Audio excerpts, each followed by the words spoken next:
in a screaming V8 engine. Through a microphone. How extraordinary. You hear a resonance, a throbbing, like an engine deep inside the building. Extraordinary thing.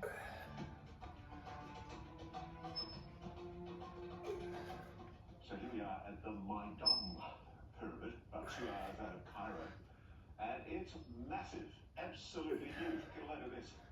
Absolutely gigantic. But it's a weird shape. Great roller. Then you come all the way down here and there's nothing in here. So imagine you're an enterprising grave roller. It's 1,000 AD. You chip your way through tons of limestone looking for the treasure of the emperor's burial chamber. And you find this. I mean, really. You know, one of the hassles of climbing pyramids is you've got to get out of them again. Have a look at this. Oh my goodness.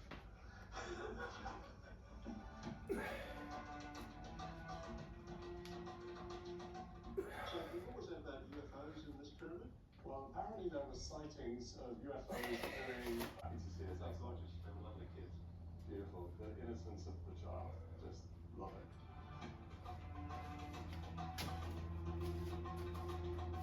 So we're here at Abydos, which is the temple of Osiris. And I'm told here is some of the most spectacular art that really does raise intriguing questions about just exactly what was going on in our prehistory here in ancient Egypt. Let's go and have a look. Okay, let's put this debate away. Why Osiris? Why not Ra? Why not Amun? Why not? Because Osiris is the one who was killed, died, and came back to life. So Osiris here means what? Resurrection. So the ancient Egyptians, the dynastics, when they found that the power of this place are sent for a reason.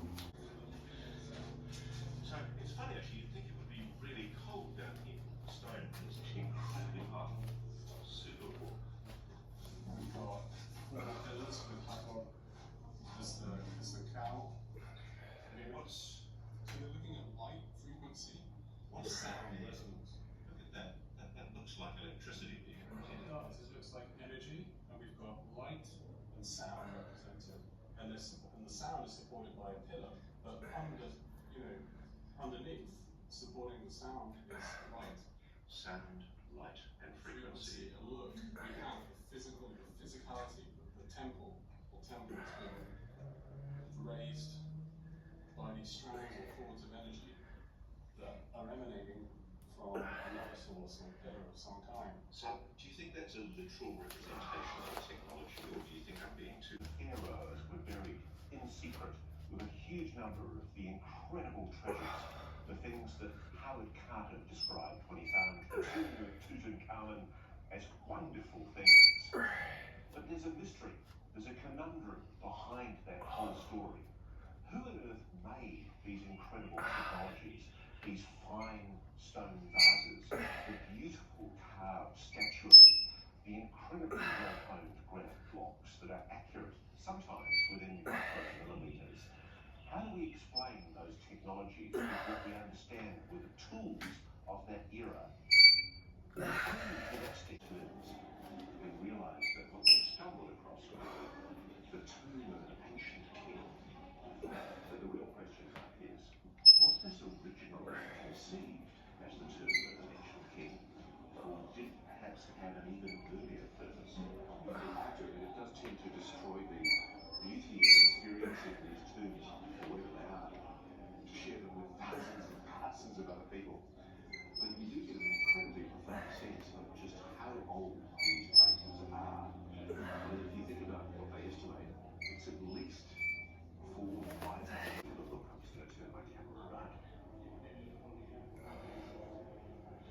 You see these almost like chicken scratchings into the end of the granite sarcophagus. And whoever it was that did these etchings clearly only had the copper chisels of the time in dynastic Egypt. And they were struggling to etch into the granite.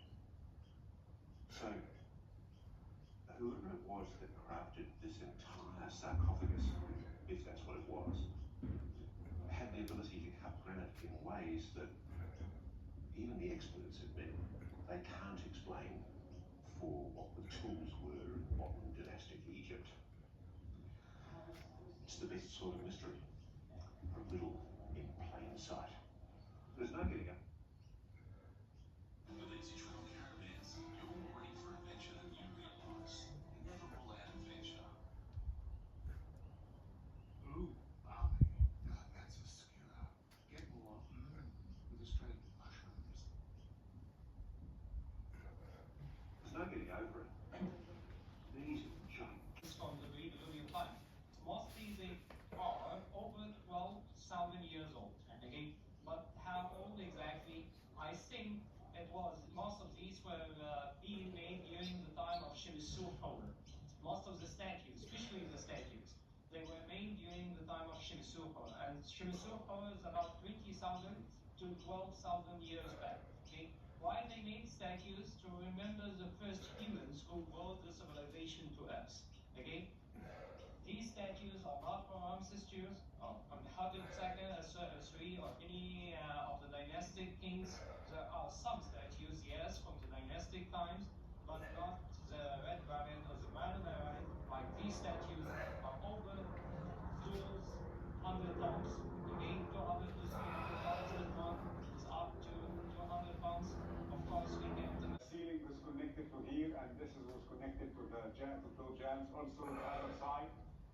Okay, so I know for sure, and from another example, you're going to see it later, that this was one giant block of alabaster. Okay, when we talk about cutting limestone, and we think it is easy and alabaster is easy, and we talk about cutting granite, okay, which is hard. Actually, we can also flip the meaning. How? To cut granite, it is super hard because it is very hard material, so you need very high machine, very high technology, okay? But I can tell you, if we use what we call it a tool with so much vibration, granite can stand against this vibration, okay? So if you have a mechanical drill and you are drilling on granite, the piece would not even with this force.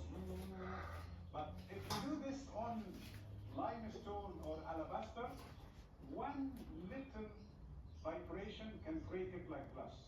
So here is the problem. It is not super hard to cut, but it is super sensitive. And you can see these lines. Can you see these lines? These are deposits above each other. Here, look what happened. So if I have now any pressure, I put any pressure here, it will separate this line. So all the stories about using primitive techniques, even if it doesn't fit, why? Because they are under the ground. So they must have machines. And when you cut this piece from under the ground, okay, then you try to find a way to take it out. Okay? Without breaking it, of course. Okay? And then from that level, the story in Egyptology will start about how to take it outside the quarry. So they keep talking about how they cut this in deep level and then take it outside this cave or this cave. The alignment and also the location are the most important elements in building temples. After that, the man is pouring water, but I don't think it's water on the ground of the temple, because the water is mostly represented like waves, like this one, okay? But this one is not like water, okay? This one seems like the dots we have seen surrounding the temple outside. And we have also here kind of what we studied.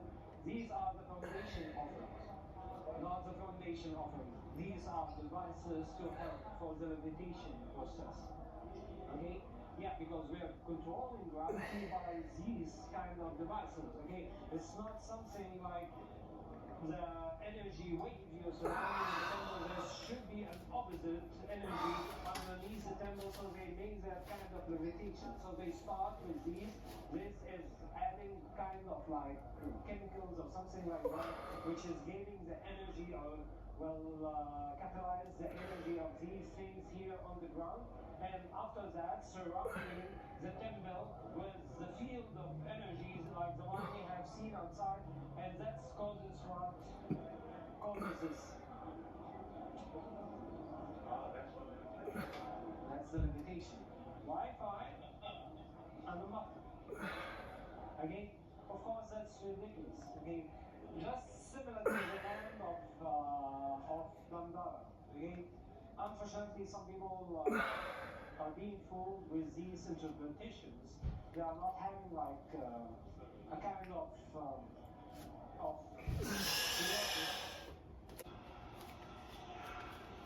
So here's one of the biggest mysteries of all, what's called the unfinished obelisk in Aswan in southern Egypt. It's the quarry where all the red granite that was found further north came from. We don't know how they got that granite up the Nile River, and we sure as hell don't know how they moved objects as large as this one. Have a look at this. This is the unfinished obelisk. It's absolutely massive. Carved out of one lump of granite. It's absolutely gigantic. It still sits embedded in the granite bedrock, and it's enormous.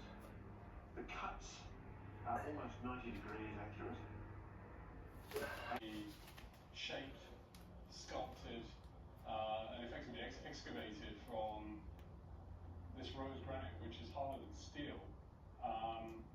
And you know, the only evidence that we're being given is that hard rocks were used over hundreds of years.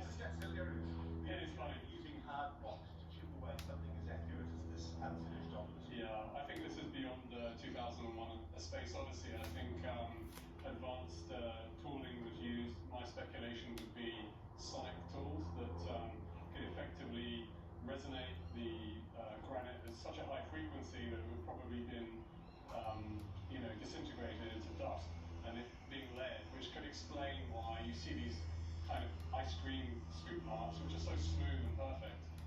I guess the other question is, how on earth would they have lifted something as large as this out of this quarry and transported it up the river to wherever they wanted to move it?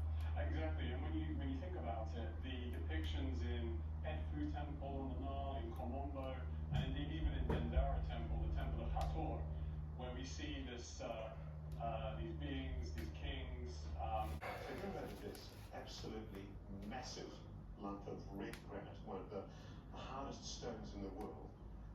Now, this is probably pre-dynastic Egypt. Our tour guide is suggesting that it's possibly older than 12,800 years old. Now, that civilization, according to archaeologists, didn't have even metal tools. That's pre-copper tools. But look how accurately this incredible unfinished obelisk has been cut. Almost 90-degree cuts. And the weird thing about it is these strange scoop marks in the granite. I mean, seriously, that is what they did to smooth and cut the rock. Yes, which is frankly a caveman-like explanation that draws images from 2001: Space Odyssey in the opening scenes.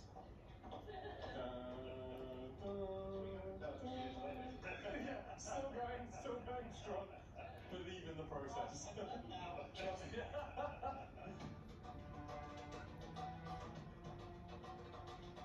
So here's another mystery. We're on Elephantine Island. And Elephantine Island is the site of the most extraordinary lumps of solid wool.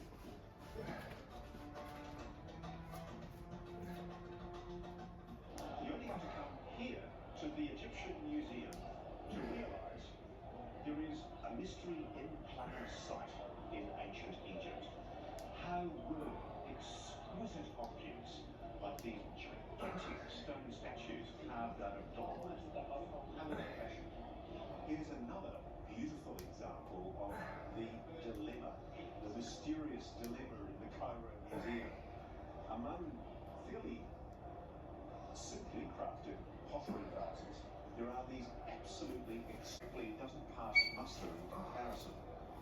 Clearly, there was some kind of an advanced civilization that was capable of building these beautiful objects, and they sit here in this museum very much unexplained.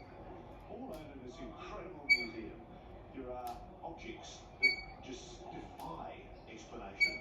None better than this small little box in a corner of the museum showing stone pottery pots, or stone pots, that simply are inexplicable. That object up there is something carved out of granite. Stone vessels. They're stone vases, or vases as you say in America. And a lot of the elite of Egypt were buried with these vases. Objects in the collection carved out of a really hard stone called schist. It looks like some kind of industrial fan. There's really no explanation for how an ancient civilization could have carved this object. It's extraordinary. Have a look.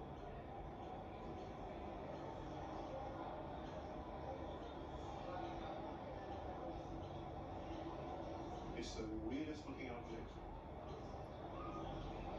The best that they've been able to offer on the explanation on the side of the box here is it's a vessel from a high official's tomb. This unusually shaped object comes from the tomb of Sabu, a high official serving the First Dynasty kings Din and Ajil. They suggest it might have been used for royal or religious ceremonies, either as part of an offering trays or as support for a vessel or a basket. So it was found in the tomb of Sabu. The big question is, says that this is an unfinished sarcophagus of Death, the king's son, and they place it at 4th dynasty King Khufu about 551-2528 BC. Yeah, so this is the pharaoh that the Great Pyramid is named after, purely based on a very questionable cartouche that was found in one of the chambers there by a military guy called Vi, who'd been found guilty of political fraud in the UK. So, on that note, let's actually have a look at the cutting techniques, for which there are no explanations given, other than it's sawing there. And you can see this perfect sheet cut at the rear that goes on both sides of this slab. And heavy cutting